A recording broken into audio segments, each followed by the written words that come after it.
నమస్తే రమగారు. నమస్తే జయ. రమగారు, మనం దేవి శరన్నవరాత్రులు చేస్తూ ఉన్నాం కదా అమ్మవారివి. మ్మ్. 3వ రోజు అమ్మవారికి అలంకరణ ఏ విధంగా ఉంటుంది, అలానే ఆవిడ పూజా విధానం, ఏ విధమైన నైవేద్యాలు మనం సమర్పించుకోవాలి? 3వ రోజు శరన్నవరాత్రుల్లో 3వ రోజు అంటే మన నవదుర్గల్లో చంద్రఘంటాదేవి, శైలపుత్రి, బ్రహ్మచారిణి, 3వ ఆవిడ చంద్రఘంట. ఈవిడ ఘంటాకారంలో, అర్ధచంద్రాకారంలో ఉంటాడు కదా చంద్రుడు. అవునండి. ఆ చంద్రవంక ఘంటాకారంలో కనపడుతుందిట. గంటని ధరిస్తుంది అని చెప్తారు. ఈ అవతారాన్ని మనకి శ్రీశైలంలో అమ్మవారిగా వేస్తారు. భ్రమరాంబాదేవికి చంద్రఘంటాదేవి అలంకారం చేస్తారు. ఇక్కడ చంద్రవంక ఉంటుంది కదా, అక్కడ ఘంటాకారంలో ఉన్న చంద్రుడు ఉంటాడనమాట. ఈవిడ ఏంటంటే ఎప్పటిది ఈ స్వరూపం, శివపార్వతుల వివాహం. ముందు మొదటేమో ఆవిడ హిమోత్పుత్రికగా పుట్టింది, తర్వాత శివుడి కోసం తపస్సు చేసింది, తర్వాత శివుడు ప్రత్యక్షమయ్యాడు, ఆయన ఒప్పుకున్నాడు వివాహానికి. మీరు వివాహానికి శివుడు తరలి వచ్చేట భూతగణాదులతోటి. ఓహో. తరలిస్తే భూత ప్రేత పిశాచాలన్నీ, ఆయన శ్మశానవాసి కదా, ఆయన స్వస్వరూపంతో వచ్చేసాడు. మెడ చేతుల నిండా సర్పాలు, తర్వాత గజాజనము వ్యాఘ్ర చర్మాలు ధరించి భూతప్రేత పిశాచాలన్నీ, ఆ గణాలు అవన్నీ ఎట్లాంటి ఒక శబ్దాలు, వాటిని చూసేసరికల్లా వీళ్ళ అమ్మగారు హిమవత్పర్వతం యొక్క భార్య మేనాదేవి స్పృహ పడిపోయింది భయంతో. ఇలాంటి వాడికి ఇస్తున్నాం పిల్లని అనిపించేస్తుంది కదా. పడిపోయేసరికల్లా అప్పుడు అమ్మవారు ఒక సాత్విక స్వరూపంతో శివుడి దగ్గర కనిపించిందట. ఈ చంద్రకంఠ స్వరూపంతో కనపడి సర్వాంగ సుందరమైన పెళ్లి కుమారుడిగా వచ్చి నన్ను వివాహం చేసుకో, నన్ను అట్లా చేపట్టమని అడిగిందట. ఆ వెళ్ళిన స్వరూపం పరమాద్భుత సౌందర్యవంతమైన స్వరూపం అట. చంద్రఘంటాదేవి చాలా అత్యద్భుతమైన సౌందర్యవంతమైన రూపం. ఆమెని ధ్యానించిన వాళ్ళకి, పూజించిన వాళ్ళకి అసలు ఆయుధ భయం ఉండదు. ఆవిడ ఆ స్వరూపంతో యుద్ధం చేసినప్పుడు గంట మోగుతుందట. ఆవిడ వస్తోందని చెప్పడానికి ఘంటాధ్వని వినిపిస్తుంది అనమాట. రాక్షసుల గుండెల్లో రైలు పరిగెడతాయి అనమాట ఆ శబ్దం వింటే. అలాంటి అత్యద్భుతమైన స్వరూపం అన్నమాట. ఆ పరమాద్భుత స్వరూపాన్ని చూసి ఆమెకి అనురూపంగా ఉండాలని భావించి పరమేశ్వరుడు పెళ్లి కుమారుడిగా తయారై వచ్చాడు. ఎంత పరమాద్భుత సౌందర్యమో, సదాశివుడిలాగా తయారై వచ్చాడు. ఈ వెనకాలన్న ప్రమథగణాలన్నీ కూడా స్వరూపాలు మార్చుకున్నాయి. అమ్మవారికి పెళ్లికి శోభాయమానంగా కనపడడం కోసం, ఆమెకి ప్రీతి కోసం భూతగణాలన్నీ కూడా తమ స్వరూపాలు మార్చుకుని ఈయన అత్యద్భుతంగా పెళ్లి కుమారుడిగా తయారయ్యి వచ్చారనమాట. అప్పటి స్వరూపం. చంద్రఘంటాదేవిని కనుక స్మరిస్తే వాహనాల్లో, ప్రయాణాల్లో భయం ఉండదు. తర్వాత జంతువుల వల్ల, ఆయుధాల వల్ల భయం ఉండదు. చాలా తొందరగా మనకి వశం అవుతుందట ఆవిడ. ఆమెకి అలాంటి అమ్మవారిని పూజించేటప్పుడు మామూలుగా దసరా నవరాత్రుల్లో కూడా మనం ఎట్లా పడితే అట్లా ఉండకూడదు. చాలా శుభ్రంగా చక్కగా అలంకరించుకుని కూర్చుని పూజ చేసుకోవాలని చెప్తారు. సర్వాలంకారాలతోటి కూర్చుని పూజించాలి అమ్మవారిని. మామూలు పూజల్లో సాధారణంగా ఏం చేస్తారు, పొద్దునే ఏదో తలస్నానం చేసి జుట్టు ముడేసుకుని తడి పొడి తలతోటి తల పెట్టుకుని పిడప తీసి పక్క పెట్టి కొద్దిగా మడిచేసి అలా కూర్చుంటారు, ఏదో చీర కట్టుకుంటారు. అట్లా కాదు. అమ్మవారి పూజలు చేసే 9 రోజులు చక్కగా అలంకారం చేసుకుని, తలకాయ శుభ్రంగా దువ్వుకుని, తలలో పువ్వులు పెట్టుకుని, మెడలో సువాసన చిహ్నాలైన నగలన్నీ ధరించి చక్కగా అలంకరించుకుని పూజిస్తే ఎక్కువ ప్రసన్నంగా ఉంటుంది. అమ్మవారికి సర్వసౌందర్యంగా కనపడితే చాలా ఇష్టం. సాధకులైన వాళ్ళు సౌందర్యవంతంగా అలంకరించుకోవాలి. పూజ చేసుకునే వాళ్ళు కూడా చక్కగా శుభ్రమైన బట్టలు కట్టుకోవటమే కాదు, చక్కగా బొట్టు కట్టుగా తీరుగా ధరించి పేరంటానికి వెళ్ళినట్టుగా తయారవ్వాలి. అట్లా కూర్చుని పూజ చేసుకోవాలన్నమాట. చంద్రఘంటాదేవికి అటువంటి అలంకారాలు ఇష్టమట. అయితే ఇప్పుడు మనకి విజయవాడలో ఏంటంటే ఈరోజు గాయత్రి మాత స్వరూపంలో అమ్మవారిని అలంకరిస్తారు. గాయత్రి మాత అంటే 5 ముఖాలు ఉంటాయి. గాయత్రి మంత్రాధిష్టాన దేవత. అమ్మవారి యొక్క స్వరూపము అని చెప్పడానికి వీల్లేదు. సూర్యమండలాంతర్వర్తిగా ఉండేటువంటి శక్తి ఆవిడ. 5 ముఖాలు ఉంటాయి. ముక్తా విద్రుమ హేమనీల ధవళ ఛాయలు అని చెప్తారు. ముత్యపు రంగు, పగడపు రంగు, బంగారపు రంగు, నీలము, ధవళము, తెలుపు, ఈ 5 రంగుల్లో 5 ముఖాలు ఉంటాయి. పంచముఖంగా ఉంటుంది.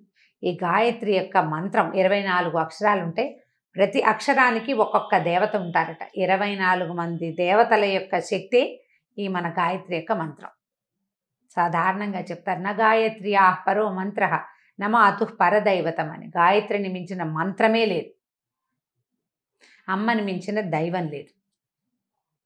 గాయత్రి మహామంత్రం. అంటే ఎవరికైతే గాయత్రి ఉపదేశం ఉంటుందో వాళ్ళు గాయత్రి చేయకుండా ఏం చేసినా ఫలితం ఉండదు. ఒట్టి గాయత్రి చేసుకున్నా కూడా పరమాద్భుతమైన ఫలితాలు లభిస్తాయి. గాయత్రి మంత్రం సంధ్యోపాసన చేసేటప్పుడు చెప్తారు, యదహనాత్ కురుతే పాపం తదహనాత్ పరిముచ్యతే అంటారు. ఏ రోజు చేస్తే పాపం ఆ రోజే పోతుంది. గాయత్రి చేసేవాడికి పగలు చేసిన పాపం పగలు, రాత్రి చేసిన పాపం యద్రాత్ర్యాత్ కురుతే పాపం అని చెప్తారు. రాత్రిపూట చేయబడిన పాపం రాత్రే పోతుంది. గాయత్రి ఉపాసన చేసేవాడికి అంత అమోఘంగా ఉంటుంది. అయితే అందరికీ గాయత్రి మంత్రం ఉపాసన ఉండదు కదా. గాయత్రి మంత్రం ఎవరికి ఇస్తారు? సాధారణంగా ఉపనయనం అయిన తర్వాత బ్రహ్మచారికి ఉపదేశించబడేది మహామంత్రం గాయత్రి. మామూలుగా మనం గాయత్రి మంత్రాన్ని పిల్లలకి చెప్పించేస్తాము. కార్లు వెనక్కి వస్తుంటే వాటి దాంట్లో కూడా గాయత్రి మంత్రం పెట్టుకుంటాము. అలా అనడము వినడం వల్ల పెద్ద ప్రయోజనం ఉండదు. ఏదో మనం సంతోషం కొద్దీ చెప్పుకుంటాం. నిజానికి గాయత్రి ఉపాసన ఎలా కుదురుతుంది? గురుముఖత ఉపదేశం అయిన వాడికి పూర్తిగా ఫలిస్తుంది. మరి మనబోటి వాళ్ళు ఏం చేయాలి? ఉదయాన్నే లేచి సూర్యోదయ కాలంలో సూర్యుడిని చూసి నమస్కరించాలి. ఆ ఉదయకాల సూర్య నమస్కారము గాయత్రి మంత్రంతో సమానం. ఆ సూర్యమండలంలోనే ఉంటుంది అమ్మవారు. ప్రతివాడు గాయత్రిని ఉపాసించవచ్చు. ఈ రకంగా సూర్యమండలాంతర్వర్తిగా ఉంటుంది ఆవిడ. ఆ సూర్యుని యొక్క ప్రభ, ఆ శక్తే గాయత్రి. మాకు ఉపదేశం లేదు, ఉపదేశం ఉన్న వాళ్ళు అదృష్టవంతులు, మాకు లేదు లాంటి భావాలకి లోను కాకూడదు. ఒక్కొక్కరికి ఒక్కొక్క అవకాశం ఇచ్చింది మనకి అమ్మవారు. ఉపదేశం చేసుకోగలిగిన వాడు ఉపదేశం చేసుకుంటాడు. దాన్ని కూడా నిలబెట్టుకోలేని వాళ్ళు ఎంతమందో ఉంటారు. అది కూడా సరిగ్గా చెయ్యరు. వాళ్ళ కర్మానుభవం వాళ్ళకి సహకరించదు అనుకో, దానికి మనం ఏం చెప్పలేకపోతాం. కానీ ఉపదేశం ఉన్నవాళ్ళు తప్పకుండా గాయత్రి చేసుకోవాలి. ఉపదేశం లేని వాళ్ళు ఇట్లా గనక సూర్యోపాసన, సూర్యుడి ఉపాసన ఏం చెయ్యొద్దు. పొద్దున్నే నిద్రలే తొలి నమస్కారం సూర్యుడు ఉదయిస్తున్న సూర్యబింబానికి నమస్కరిస్తే అమోఘమైన ఫలితాలను ఇస్తుంది గాయత్రి మాత. ఈ గాయత్రి మంత్రాన్ని గురించి ఒక అద్భుతమైన కథ ఉంది మనకి దేవి భాగవతంలో, చెప్పుకుందాం. అది అమ్మవారికి ఈరోజు నివేదన కొబ్బరన్నము పాయసము పెడతారు. కొబ్బరితోటి అన్నం అంటే కొబ్బరి పాలు పోసి అన్నం ఉండి పైన తిరగమాత వేసుకుని కొంచెం కొబ్బరి వేసుకునేది ఒకటి. అట్లా కాకుండా మనం పులిహోరలాగా అన్నం వండేసుకుని తెల్లటి అన్నం, దాంట్లో మనం తిరగమాత పులిహోర పోపులాగా పోపు వేయించుకుని కొబ్బరి కూడా అందులో వేసి వేయించేసి అది ఎత్తి అన్నంలో కలుపుకోవటం. అది కొబ్బరన్నం. రెండోది పాయసము, బెల్లం వేసి కానీ పంచదార వేసి కానీ పాలు పోసిన పాయసాన్ని, ఈ రెండు నైవేద్యాలని మనకి అమ్మవారికి ఇక్కడ గాయత్రి మాతకి అదే పెడతారు. చంద్రకంఠాదేవి కూడా అదే నైవేద్యాన్ని సమర్పిస్తారు. మన అలవాట్లను బట్టి ఇళ్లలో పద్ధతులు, పెద్దవాళ్ళ ఇళ్లలో అనుచానంగా చేసేవి. ఒకవేళ మనకి ఈ పని చేయడానికి పెద్దగా శక్తియుక్తులు లేవు, మన ఇంట్లో ఉండే పళ్ళో ఫలమో కొద్దిగా అంత అన్నము బట్టి అన్నము పంచదార నెయ్యి వేసి కాస్త ఉప్పు బెల్లము నెయ్యి వేసో పూలగము పాలు పంచదారను, లేకపోతే మన వడపప్పు పానకము, అలా ఏదో ఒకటి నివేదన చేసుకుని గాయత్రికి సంబంధించిన అష్టోత్తర శతనామావళి దొరుకుతుంది. గాయత్రి అష్టోత్తర శతనామావళి చదువుకోవచ్చు ఈ రోజున. అయితే గాయత్రికి సంబంధించిన కథ చెప్తాం. పూర్వం అరుణుడు అని ఒక రాక్షసుడు ఉండేవాడు. అరుణుడు. అయితే వీడేంటంటే రాక్షసుడే కానీ వాడు గాయత్రి ఉపాసకుడు. ఉపదేశం అయిన తర్వాత ఆ మంత్రాన్ని విడవలేదన్నమాట. ప్రచండంగా చేసేవాడు. త్రికాలాల్లోనూ సహస్ర గాయత్రి చేసేవాడు. పొద్దున మధ్యాహ్నం త్రిసంధ్యల్లోనూ సహస్ర గాయత్రి. మహా పవర్ఫుల్గా ఉంటారు వాడు. అతను ఏం చేశాడంటే బ్రహ్మదేవుడిని గూర్చి తపస్సు చేయటం మొదలుపెట్టాడు. తపస్సు చేస్తే బ్రహ్మదేవుడు ప్రత్యక్షమయ్యాడు. ఇట్లా ఉపాసన ఉన్నవాడికి తొందరగా ప్రత్యక్షం అవుతాడు. బ్రహ్మదేవుడు అడిగాడు, నీకేం కావాలని అంటే నాకు మరణం లేకుండా వరం కావాలని అడిగాడు. బ్రహ్మదేవుడు ఒప్పుకోలేదు. అది కుదరదు, వరాంతరం అడుగు ఏదైనా, పుట్టిన వాడి ప్రాణి గిట్టక తప్పదు. రాక్షసులకి మానవులకి మరణం తప్పదు. అమరులు కాదు మీరు, వేరే వరం కోరుకోమంటే బాగా ఆలోచించాడు. మామూలుగా సాధారణంగా ఎలా ఉంటాయి జీవాలు, అయితే 2 కాళ్ళు ఉంటాయి లేకపోతే 4 కాళ్ళు ఉంటాయి కదా. అందుకని ద్విపాత్తులు చతుష్పాత్తుల వల్ల మరణం లేకుండా వరం అడిగాడు. 2 కాళ్ళు ఉన్న వాళ్ళు ఎవ్వరి వల్ల మానవులు కాదు, దేవతలు కిన్నరులు కింపురుషులు గంధర్వులు అందరికీ 2 కాళ్ళు ఉంటాయి, వాళ్ళతో నో మరణం. ఇక జంతువులు పులులు సింహాలు లేళ్ళు గాడిదలు కుక్కలు అన్నీను ఏనుగులతో సహా జిరాఫీలు ఒంటెలు తీసుకుని 4 కాళ్ళు ఉంటాయి. 4 కాళ్ళు చతుష్పాత్తుల వల్ల కూడా నాకు మరణం లేదు. లేకుండా మరణం ఇవ్వు అని అడిగాడు. చక్కగా మరి ఏం చేస్తాడు, ఒప్పుకున్నాడు కదా, ఒప్పేసుకున్నాడు బ్రహ్మదేవుడు. సరే బాగుంది. ఎప్పుడైతే ఇది వచ్చేసిందో వరగర్వం, అప్పటిదాకా ఇతను ఉపాసకుడు, మహాద్భుతమైన వినయ సంపదనిచ్చే గాయత్రి ఉపాసన, అక్కడి నుంచి బ్రహ్మదేవుడి కోసం చేసిన ఇన్ని వేల సంవత్సరాల తపస్సు.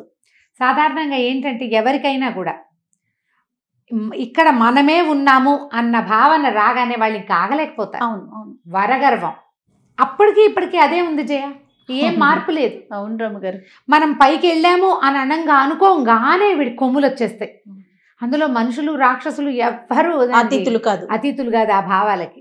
ఇప్పుడు ఈ రోజుల్లో అయితే మరీ ఇంత వస్తే చాలు. అది ఎప్పుడూ ఉంది. వీళ్ళు ఇంతంత తపస్సులు చేసి వాళ్ళకి మనకు అంత ఏం అక్కర్లేదు, కొద్దిగా 10 రూపాయలు చేతికి అందితే చాలు, వచ్చేస్తుంది మనకి. కాస్త మంచి పేరు వస్తే చాలు. నిలబెట్టుకోలేకపోతారు. ఆ యాటిట్యూడ్ని పోగొట్టుకోవటమే చాలా కష్టం చేయాలి. దాన్ని దాటలేకపోతారు. అది దాటేరా మహానుభావులైపోతారు వాళ్ళు. రాక్షసులు కూడా కొద్ది మంది దాన్ని దాటిన వాళ్ళు ఉన్నారు. ఇంత వరం లభించినా కూడా దాన్ని ఆ గొప్పని అణిచి భగవత్ సాన్నిధ్యాన్ని కోరుకున్న వాళ్ళు కొంతమంది ఉన్నారు. కొంతమంది కనపడతారు, సాధారణంగా కనిపించరు. మనకి కథల్లో కనపడతాయి. ఈసారి సందర్భం వచ్చినప్పుడు చెప్తాను ఈ మాట. అయితే ఈ అరుణుడు ఏమయ్యాడు, క్రమంగా బాగా బలిసిపోయాడు అనమాట. బలం పెరిగిపోయింది అతనికి. ఇక దేవతల మీద యుద్ధం ప్రకటించాడు. పాతాళము భూలోకము జయించేశాడు. స్వర్గారోహణ చేసేసాడు. ఇహ స్వర్గం మీద పడ్డాడు. దేవతలంతా పారిపోయారు తలా ఒక పక్కకి. అతన్ని జయించలేకపోయారు వాళ్ళు. జయించలేక ఏమనుకున్నారు, అందరు కలిసి బ్రహ్మదేవుడి దగ్గరికి వెళ్ళారు. మాకు ఏదైనా చెప్పునైనా చెప్పండి. నేనేం చెప్తాను, వరం అడిగాడు, ఇచ్చాను. వాడికి 2 వరాలు ఉన్నాయి. ఒకటి ద్విపాత్తుల నుంచి మరణం లేదు, 2 చతుష్పాత్తుల నుంచి మరణం లేదు. మీరు ఏం చేసినా కుదరదు. దేవతలను అందరినీ పిలుచుకెళ్ళారు యుద్ధానికి. పిలుచుకెళ్తే ఎవరెవరిని, బ్రహ్మ విష్ణు మహేశ్వరులను కూడా పిలిచారు. అందరూ యుద్ధం చేశారు, ఎవరు ఏమీ చేయలేకపోయారు. వాళ్ళ వల్ల కాలేదు. అంతే కదా. ఈ వెధవ యుద్ధం మేము చేయము, మీ చావు మీరు చావండి, మా ఇళ్ళకి ఎవరు రారు కదా అని ముగ్గురు కాస్త వెళ్ళిపోయారు. వెళ్ళిపోయారు. బ్రహ్మదేవుడు ఆయన లోకానికి వెళ్ళిపోయాడు. అది ఎవరికీ కనపడదు. ఏ రాక్షసుడు బ్రహ్మదేవుడి మీద యుద్ధానికి వెళ్ళడు. తాతయ్య వరాలు ఇవ్వాల్సిన వాడు, అంతే. పోట్టాడగలడు, యుద్ధానికి వెళ్ళడు. అక్కడి నుంచి పరమేశ్వరుడు రాక్షసులకేమో పరమదైవతం శివుడే కాబట్టి ఆయన జోలికి ఎవరు వెళ్ళరు. ఆయన దగ్గర నుంచి లాక్కునేందుకు ఏముంది, అదే కదా, ఏమీ లేదు. ఇక మిగిలిన వాడు 3వ వాడు హరి, శ్రీ మహావిష్ణువు. ఆయన హరిహరాదులకు ఎవరికి కనపడ్డు, తనకు కూడా తను కనిపించకుండా ఉంటాడు. రాక్షసులకి కనపడ్డు. వాళ్ళు ఆయన పట్టుకోలేరు. ఆయన ఎక్కడ ఉంటాడో తెలియదు. ఎందుకంటే ఆయన సర్వాంతర్యామి. ఒక ప్లేసు అని లేదు. వీళ్ళు ముగ్గురు కాస్త వెళ్ళిపోయారు. దీన్ని మేమేం చేయలేము అని. ఈ దేవతలంతా బతిమలాడారు బ్రహ్మని, ఏదైనా ఉపాయం చెప్పంటే బ్రహ్మదేవుడు చెప్పాడు, కాదు పరాశక్తిని అడుగుదాం. వీళ్ళు ముగ్గురు వెళ్ళిపోయారు. ఎవరి వల్ల వీళ్ళు ముగ్గురు పుట్టారో వాళ్ళేమో వెళ్ళిపోయారు. ఇప్పుడు మనకు ఎవరు చెప్పగలరు దీనికి సమాధానం? అందుకని అందరూ కలిసి అమ్మవారిని ప్రార్థించారు. ప్రార్థించి చాలా అడిగారు, మమ్మల్ని రక్షించు, మమ్మల్ని కాపాడంటే. అప్పుడు ఆవిడ ఏం చెప్పిందంటే, వాడికి ప్రధానమైన శక్తి గాయత్రి, అది తీసేయండి వాడి దగ్గర నుంచి. అది పక్కకి వెళ్ళిపోతే వీడిని జయించడం సులువు. ఇక వాడి మరణం అంటారా, వాడి దాని సంగతి నేను చూస్తానని. గాయత్రిని తప్పించాలి. వాడి దగ్గర గాయత్రి ఉన్నంతకాలం అమ్మవారు కూడా వాడిని ఏమీ చేయలేదు, చెయ్యదు. అక్కడి నుంచి వీళ్ళంతా ఆలోచించుకుని తమలో తెలివిగల వాడైన బృహస్పతిని పంపించారు. ఎక్కడో అరుణుడు సంధ్యోపాసన చేసుకుంటున్నాడు గంగానది ఒడ్డున కూర్చుని. వీడు ఇంత యుద్ధం చేస్తాడు కానీ ఉపాసన మానుడు, త్రికాలాల్లో సంధ్యావందనం మాండు. ఆ సంధ్య పరుచుకుంటుంటే ఇది బృహస్పతి వెళ్ళి పలకరించాడు. వీడెందుకు మన పలకరిస్తున్నాడని వాడు ఆశ్చర్యపోయాడు. అరుణుడు ఆశ్చర్యపోయి అడిగాడు, ఏమిటి నువ్వు ఇక్కడికి వచ్చామంటే, అదేమిటి మన ఇద్దరం ఒకళ్ళం ఒకటే సమానము, నీకు గాయత్రి ఉపాసన ఉంది, నాకు గాయత్రి ఉపాసన ఉంది. నీకు గాయత్రి మంత్రమే కదా నీ మంత్రం, నా మంత్రం కూడా గాయత్రి మంత్రం. దానివల్ల నేను గురువునయ్యాను. నాకు గురుస్థానం ఎలా వచ్చింది? గాయత్రి ఉపాసన వల్ల వచ్చింది. కాబట్టి మన ఇద్దరం సోదర తుల్యులము అన్నాడు. నేను కొళ్ళు మండిపోయింది అరుణుడికి. వీడిగా నేను సమానం ఏమిటి? వీడు నేను సమానం ఎలా అవుతాం? నేనేమో బ్రహ్మదేవుడి దగ్గర వరం పొందా, నాకు మరణం లేదు. వీడు అమృతం తాగి వీళ్ళు తెచ్చుకున్నారు. ఆయన అమృతం తాగక్కర్లేకుండానే నాకు అవధ్యుడుగా, అసలు మరణం లేనివాడిగా ఉన్నాను నేను. పైగా ఈ మొత్తం భూమి ఆకాశాలని ఏకం చేసి మొత్తం ఒడిసి పట్టేశారు. వీడు నేను ఓడించిన ఒక లోకంలోని ఒక రాజు యొక్క గురువు. మేమిద్దరం సమానం ఎలా అవుతాం? మమ్మల్ని ఇద్దరిని సమానంగా చేస్తున్నది ఏది? గాయత్రి. మానేస్తాను నేనని మానేశాడు. ఓరిని పిచ్చోడు మానేశాడు. మనిద్దరి వాడితో నన్ను సమానం చేసేటువంటి క్రియ ఏదైతే ఉందో అది నేను చెయ్యను. వాడితో మానిపించాలి కానీ తెలివితేటలు. నేను చేసేది నువ్వు చేయడానికి వీలేదు, నోరు మూసుకో అని అనాల్సింది. అనలేదు. అలా అహంకారం తలకెక్కితే అన్ని వాళ్ళ ఆలోచనలే కరెక్ట్ అనిపిస్తాయి. అదే కదా, తలకి పొగరు ఎక్కిన వాడికి తను ఏది ఆలోచిస్తే అదే కరెక్ట్ అంతే. దెబ్బకి గాయత్రి ఉపాసన మానేశాడు. ఉపాసన మానేసరికల్లా బలం తగ్గిపోయింది. బృహస్పతి బలి తెలివిగా చేశాడు. అక్కడి నుంచి ఏమైంది? దేవతలు యుద్ధం ప్రకటించారు. నీ మీదకి మేము వస్తున్నామని. వీళ్ళు నన్నేం చేస్తారు, నాకు ఎలాగో మరణం లేదు, నేను గాయత్రి మానేశానన్న భయం లేదు వాడికి. జయించేశానన్న బాధ, ఆ ధైర్యంతో ఉన్నాడు. అక్కడి నుంచి ఏమైంది? వీళ్ళకి దీనికి సహాయంగా అమ్మవారు వచ్చింది. అమ్మవారు వచ్చి నిలబడేసరికల్లా ఆమె ఇట్లా కళ్ళు మూసుకుని ఒక్కసారి కళ్ళు తెరిచేసరికి కొన్ని వేల భ్రమరాలు పుట్టుకొచ్చినాయట. భ్రమరం అంటే తుమ్మెద. షట్పది అంటారు దాన్ని. షట్పది అంటే 6 కాళ్ళు ఉంటాయి దానికి. ద్విపాత్తు కాదు, చతుష్పాత్తు కాదు, షట్పాత్తు. ఇది 6 కాళ్ళు ఉంటాయి దానికి. ఇట్లా ఉంటాయి కాళ్ళు. అవునవునవునండి. ఈ 6 పాదాలు ఉన్నటువంటి కొన్ని లక్షల తుమ్మెదలు అమ్మవారి చెవుల నుంచి పుట్టినాయి. భ్రామరీ శక్తి.